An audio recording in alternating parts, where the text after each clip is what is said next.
ada hal yang sangat menarik kulihat dalam diri lu. Apa itu, Bang? Nah, jadi masih kayak kelihatannya 1 bulan yang lalu ya, 1 bulan yang lalu kamu sudah mendirikan relawan Beta Gibran. Dan salah satu yang kamu angkat itu, dua lah ya, ke depan Indonesia harus dipimpin orang muda. Nah, kemudian yang kedua, dan yang kedua, kamu bilang itu meskipun masih sangat muda, tapi Mas Gibran itu sangat merakyat dan terlihat keberpihakannya itu sangat kerakyat ya, sangat kerakyat lah ya. Beberapa kali ketika dia jadi wali kota Solo itu kan terlihat program-programnya itu juga sangat membantu rakyat. Nah, pertanyaannya kan gini, saya mulai dengan itu. Pertanyaannya adalah, apakah ini dari Gibran asli atau ini dari Pak Jokowi? Karena memang Pak Jokowi kan sangat merakyat. Nah, ini kalau kamu lihat gimana? Ini Gibran yang asli, yang Mas Gibran Raka Buming Raka yang asli, keberpihakannya kepada rakyat, atau itu apa namanya ya, bayangan cermin dari Pak Jokowi? Kalau menurut kamu gimana?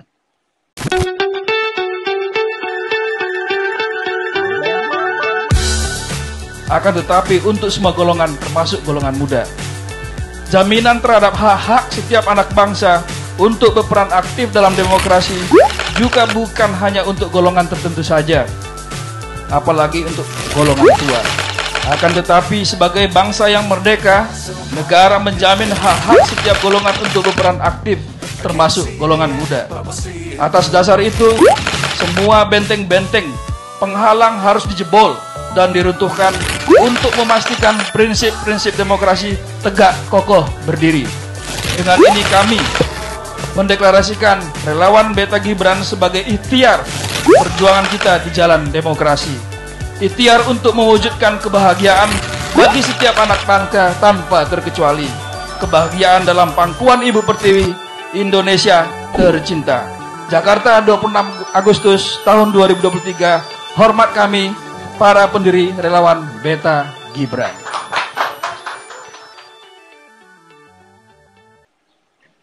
Memang agak menarik ini figur Mas Gibran ini, Bang.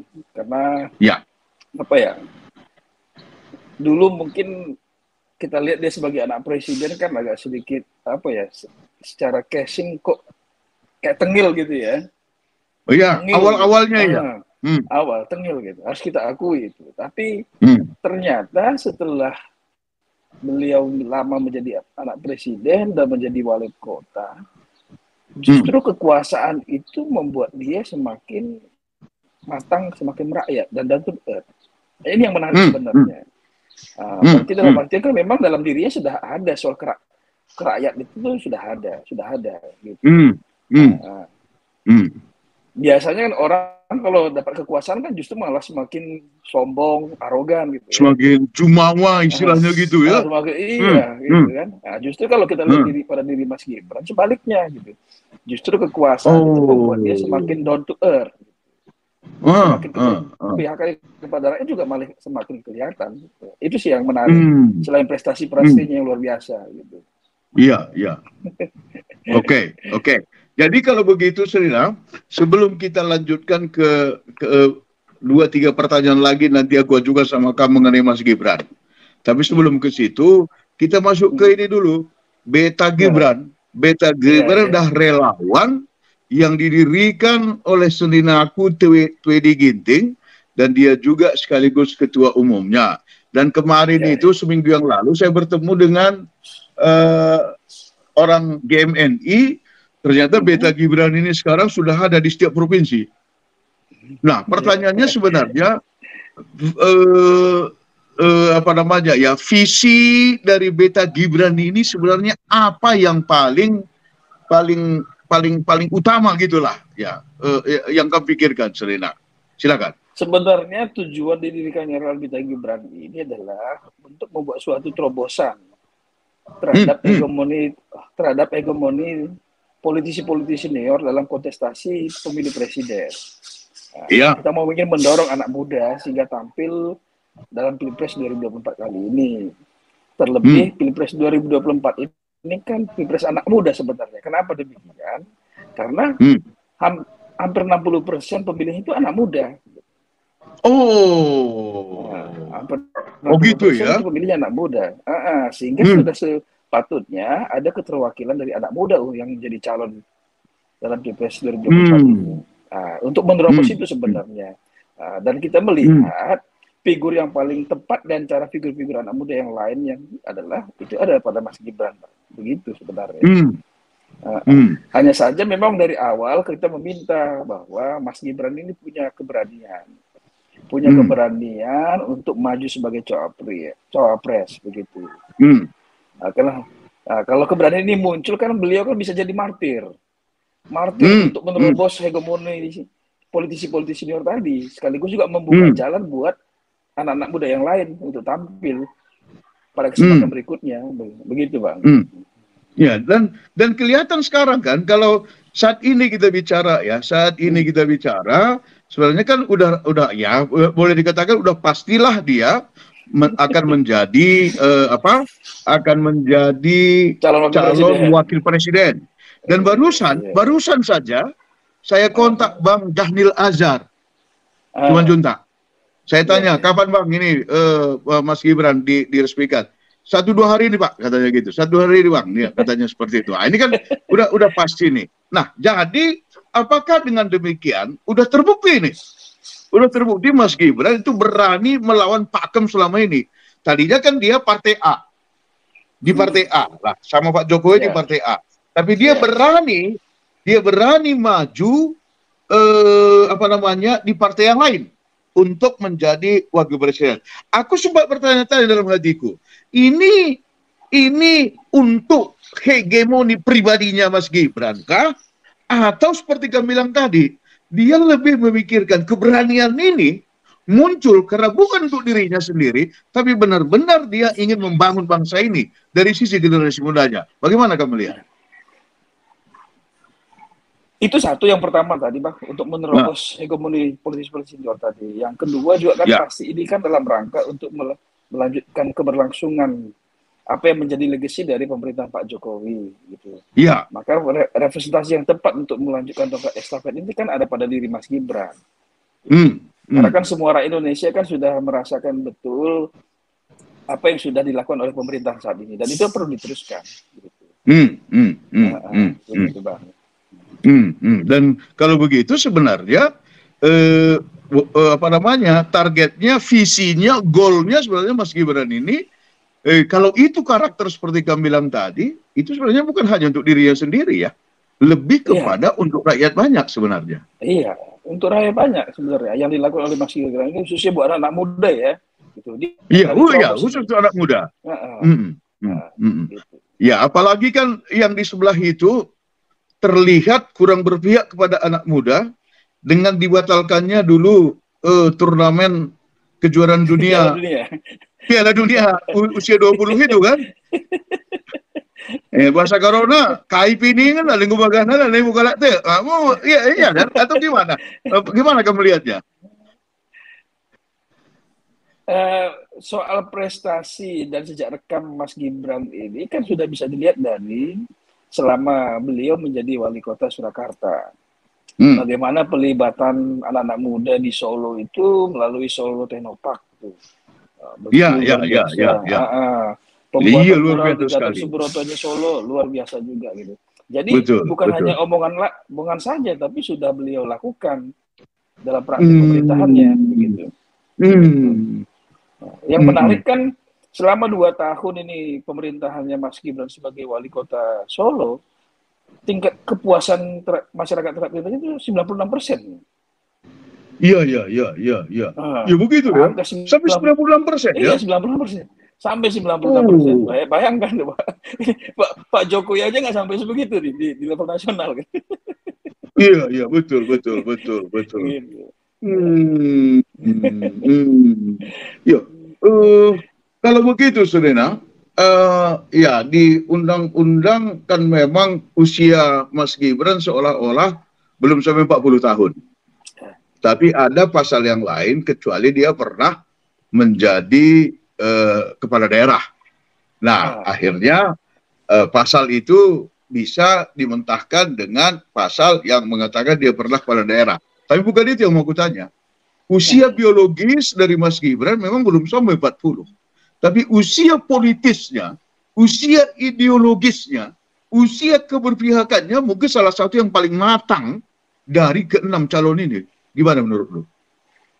Memang banyak yang abai terhadap kaderisasi politik yang dialami oleh Mas Gibran, Bang. Kenapa demikian? Kalau kita perhatikan, Mas Gibran ini menjadi anak wali kota itu dia 7 tahun. Menjadi anak gubernur itu 2 tahun. Dan hampir 10 tahun menjadi anak presiden.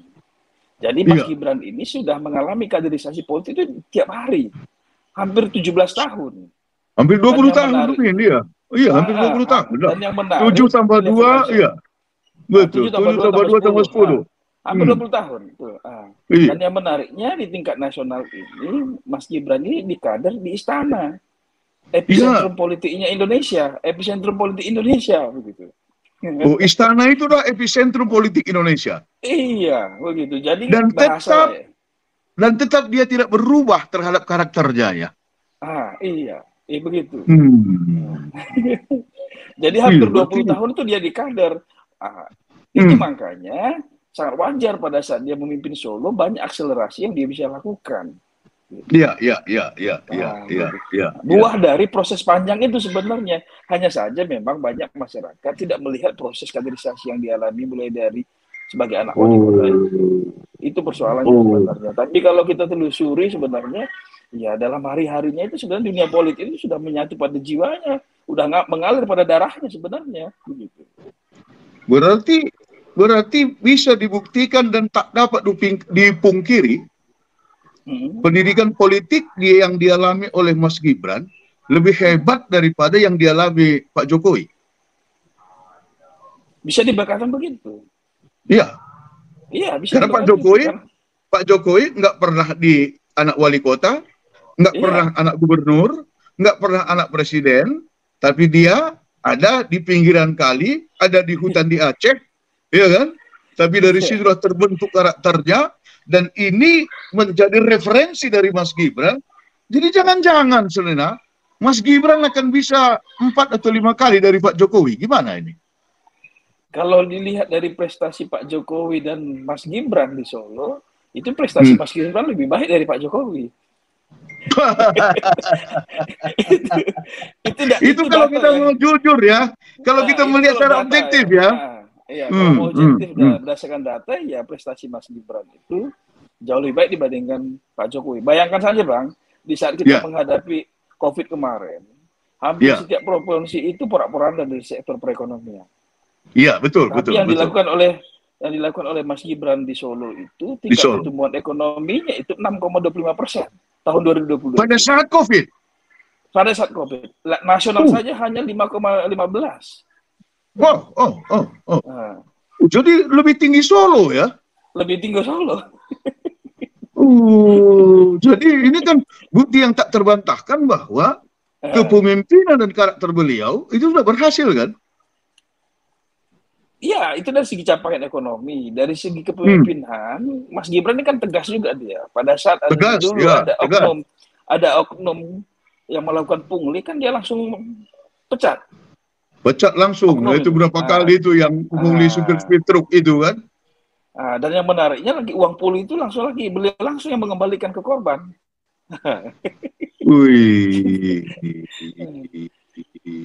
Sekarang kita lihat Solo. Sekarang kita lihat Solo sebagai salah satu kota paling toleran di Indonesia. Dulu, itu setuju, betul sekali. Betul sekali. Dulu asosiasi kita itu kan Solo itu kan kota radikal gitu ya. Karena tahun-tahun sebelumnya betul. Tapi itu diubah oleh Mas Gibran menjadi kota paling toleran. Bahkan setiap hari besar keagamaan itu bisa dirayakan di pendoponya wali kota.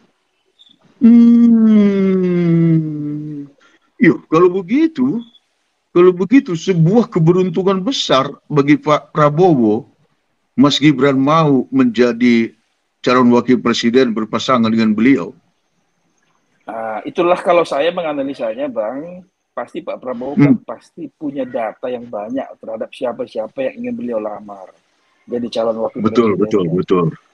Betul. Saya meyakini Pak Prabowo ini sudah punya data banyak tentang bagaimana sebenarnya Mas Gibran. Ya, dia seorang strategis sekali. Betul. Pasti punya kompetensi, punya kapabilitas, punya kepemimpinan, punya keberpihakan. Begitu. Saya meyakini itu kenapa Pak Prabowo yang meminta Mas Gibran menjadi wakilnya. Gitu. Oke. Sebelum saya ajukan satu lagi pertanyaan pamungkas mengenai Mas Gibran, kita kembali ke beta Gibran dulu. Jadi relawan beta Gibran ini saat ini sudah ada di berapa provinsi? Sudah ada 38 provinsi, Pak. 38 provinsi? Iya. Wih, semua pengurus anak muda? Semua pengurus anak muda. Kita deklarasi pertama kali di Jakarta itu tanggal 26 Agustus 2023. Dalam tempo singkat kita bisa langsung membentuk kepengurusan jaringan di 38 provinsi. Karena memang kita punya teman banyak di seluruh Indonesia. Jadi tinggal kita reaktivasi jaringan aja sebenarnya.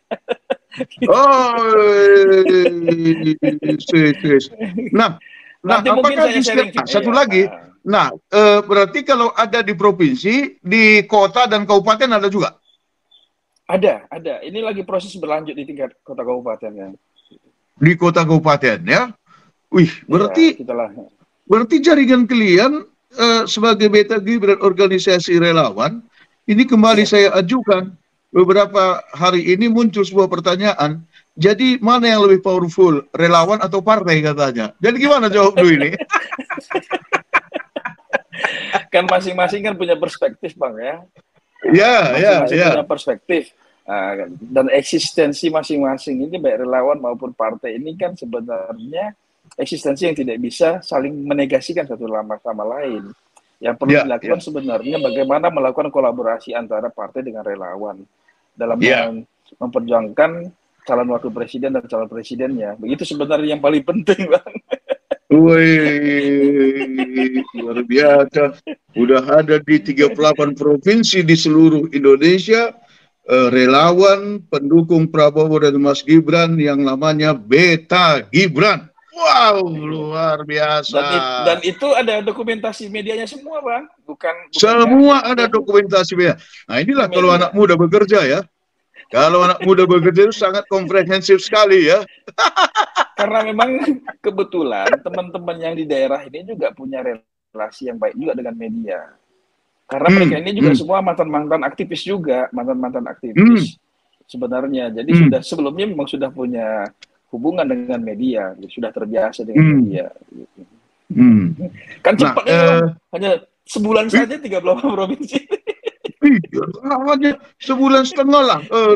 Yang peresmian di Jakarta itu kan kami kasih videonya sama aku. Itu bulan Agustus. Sekarang baru Oktober. Satu bulan setengah lah ya. Sebulan setengah lah ya.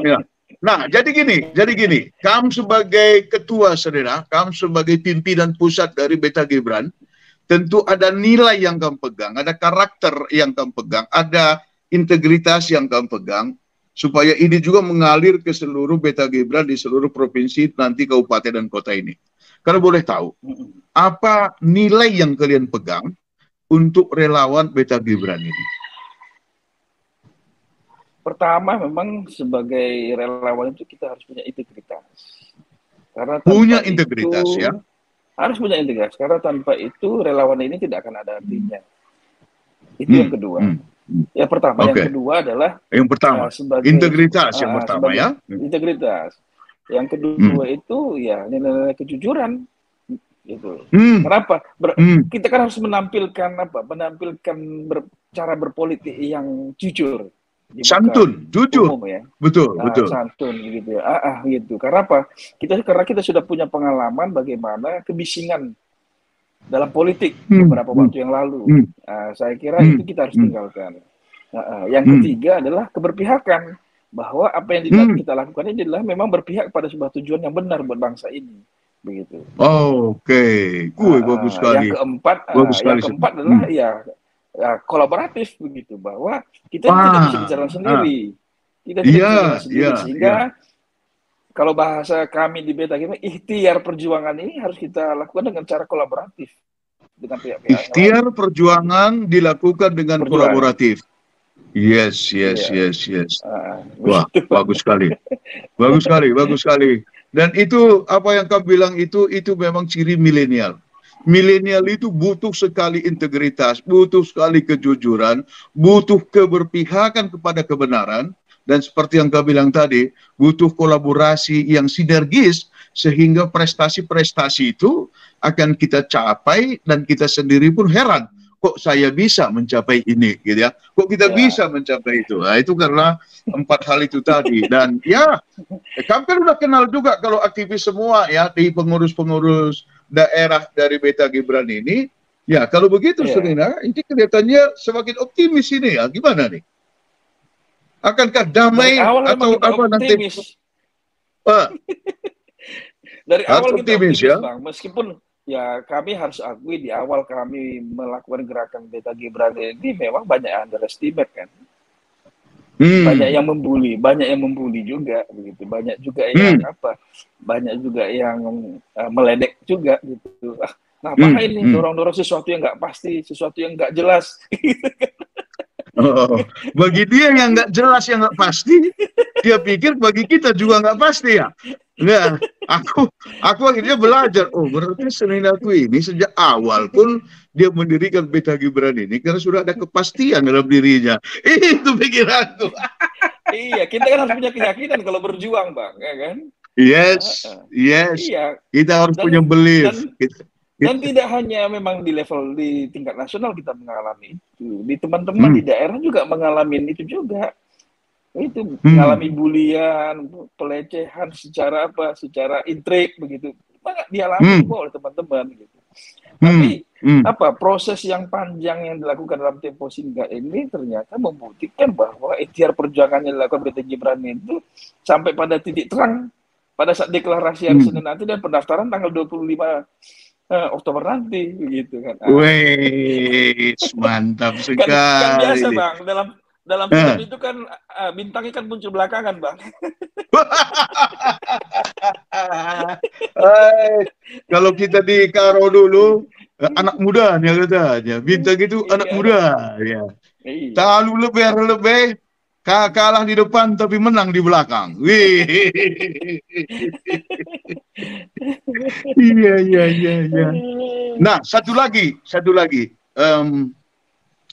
Ada muncul bulian, tadinya sangat kagum sama Pak Jokowi sama Pak Gibran, tapi dengan pilihan Pak Jokowi Pak Gibran ini katanya nggak ya artinya udah nggak berpihak lagi lah kepada Pak Jokowi.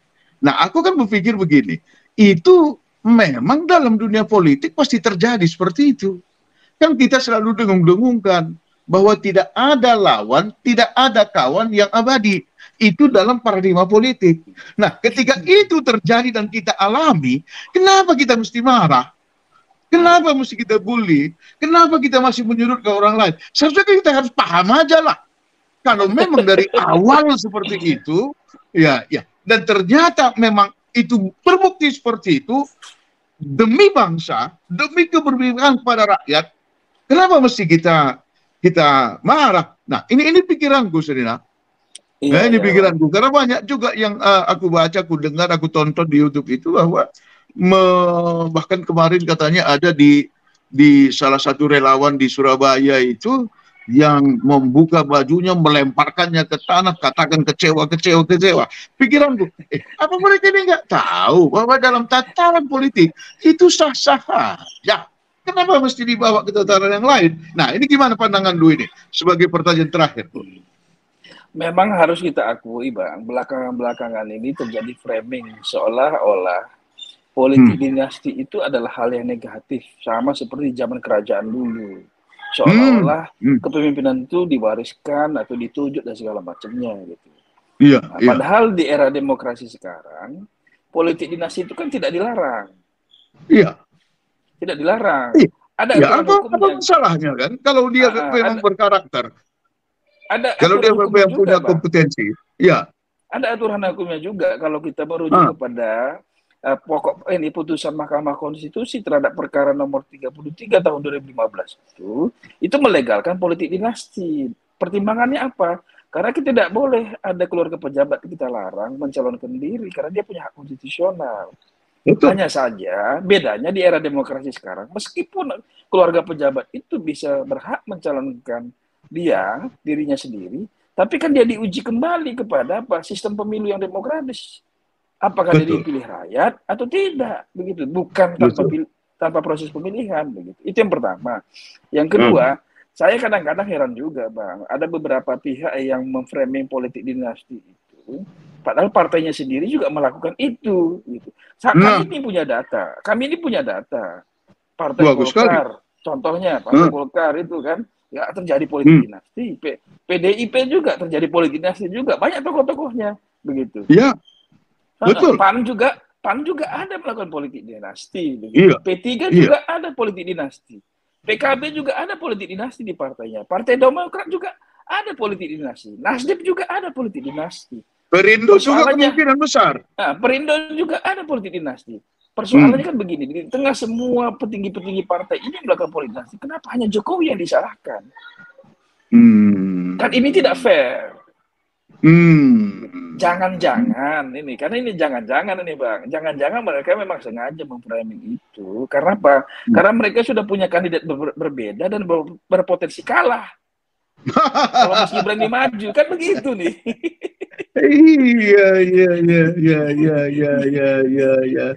Iya betul. Nah, kalau itu masuk dinasti nggak menurut kriteria Selena? Yang mana Bang?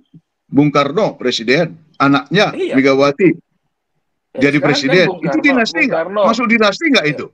Iya, politik dinasti itu kan.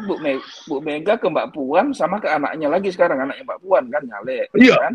Iya. Pak SBY, ya kan? Ada Mas Ibas, ada AHY kan gitu kan. Di Golkar ada Theo Sambuaga punya anak juga jadi Sambuaga. Kan begitu kan? Iya. Begitu. Nah, ada adik Komarudin punya juga Putri Komarudin kan begitu. Iya, termasuk Bang siapa? Dev Bang Agung Laksono. Agung Laksono punya putranya Dev Laksono, kan begitu. Iya. Iya, betul. Iya. Kalau itu kan dinasti semua kalau masuk ke situ ya. Surya Paloh punya anaknya Prana Prabowo gitu kan. Iya. Prananta Paloh, iya betul. Gitu kan, maksudnya kan ya semuanya melakukan itu karena apa? Karena memang tidak dilarang gitu. Begitu. PKB Menteri Tenaga Kerja itu punya anaknya juga gitu kan, Titik Masudah itu kan adik kandungnya Menteri Tenaga Kerja juga gitu. Iya. Pilkada Mojokerto tahun 2020 juga maju juga begitu. Iya. Aku setuju dengan yang kau bilang tadi. Kalau memang anaknya itu punya kapabilitas, punya kompetensi, punya karakter, itu kan hak setiap warga negara untuk bisa meraih karir di bidang yang dia pilih di Republik ini, bukan? Kenapa mesti kita larang-larang? Ya, seperti Mas Gibran tadi, kenapa mesti dicari-cari alasannya untuk supaya dia tidak maju kan gitu kan? Nah ini karena ada yang takut bala Bang. Itulah karena takut dan kalau takut bukan orang yang mesti kita lawan, diri kita lah yang harus kita kembangkan supaya lebih lebih kompetitif lagi di persaingan untuk bidang legislatif, bidang judikatif, bidang apapun di dalam kehidupan kita ini, Selena. Ya, jadi pertanyaan terakhirku sama kamu, berapa persen orang muda yang akan memihak? Dari 60% dari jumlah pemilih yang kamu bilang tadi, yang akan memilih Mas Gibran ada 30-40%? Atau lebih? Saya yakin besar Bang, lebih. Lebih ya? Wow. Lebih. Saya yakin itu akan pada pemilu 2024 ini partisipasi dari pemilih muda itu akan meningkat drastis. Wih. Saya yakin itu Pak. Saya yakin. Oh gitu ya. Oke. Baik. Karena Kalau gitu terakhirnya, karena begini, karena Bang. apa? Jangan sampai nanti pada saat anak muda dikasih kesempatan, ternyata anak muda sendiri tidak mendukung. Iya, itu. Sehingga apa? Sehingga di kemudian hari kita nanti khawatir. Yang senior nanti bilang, tuh anak muda sudah dikasih kesempatan, mereka juga nggak mau juga, gitu. Itu harus menjadi beban setiap anak muda bangsa Indonesia nih. Pada saat kesempatan ini sudah diberikan, maka kita harus maksimalkan peluang ini.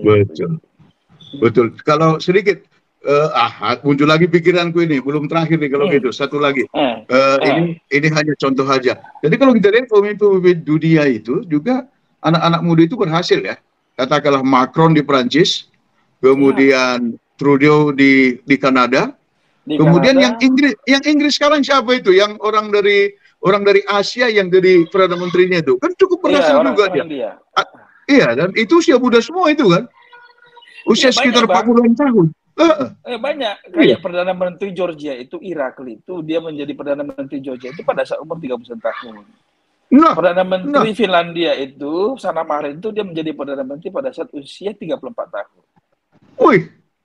Jacinda Ardern ini, Perdana Menteri New Zealand, dia menjadi Perdana Menteri pada saat umur 33 tahun. Banyak sebenarnya. Jadi sebenarnya, dunia ini juga sudah punya tren kepemimpinan anak muda. Gitu. Iya, betul.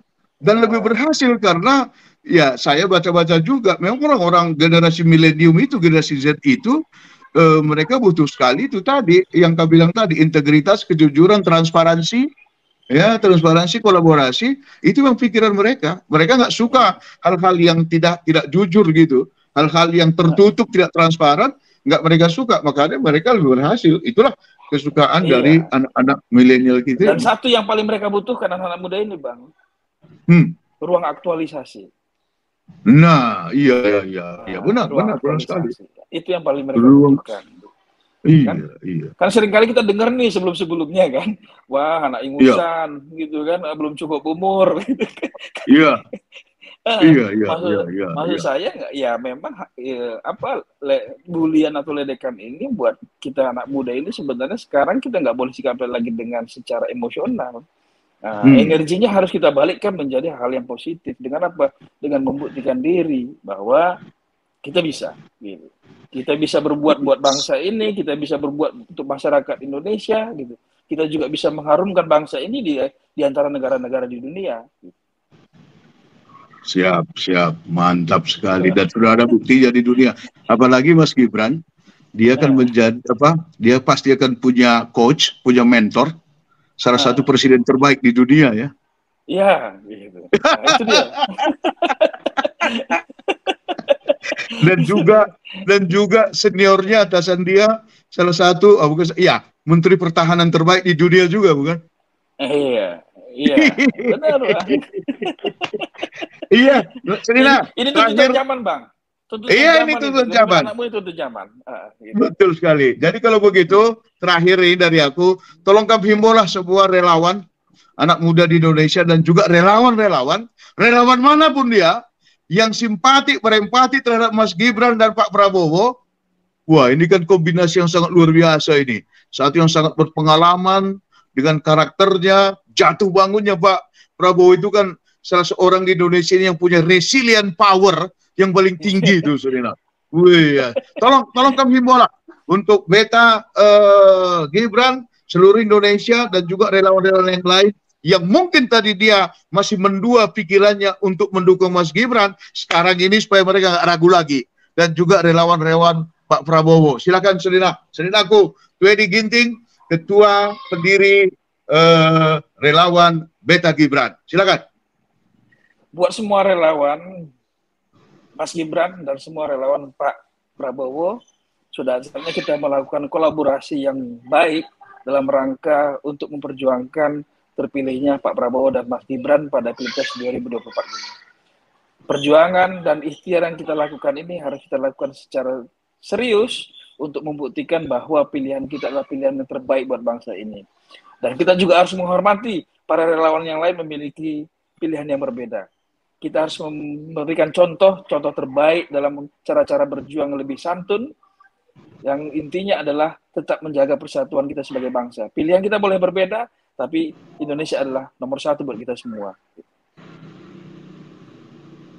Itu mantap, mantap. Ini apa namanya, simbol Pak Prabowo nih sekarang begini. Ini simbol kami dulu sama Serinaku Ebenezer Ginting ini. Ini simbolnya begini sekarang nih. Simbol pistol 007, sepenuh hati, sepenuh jiwa, pitut si liak-liak. Oke Serina, terima kasih ya. Bang, Bujur Melala Bang. Bujur Melala, sampai jumpa di percakapan berikutnya. Oke. Sampai jumpa Bang, sama sukses Bang ya. Sampai jumpa. Iya Serina. Oke, siap. Yuk, Bujur.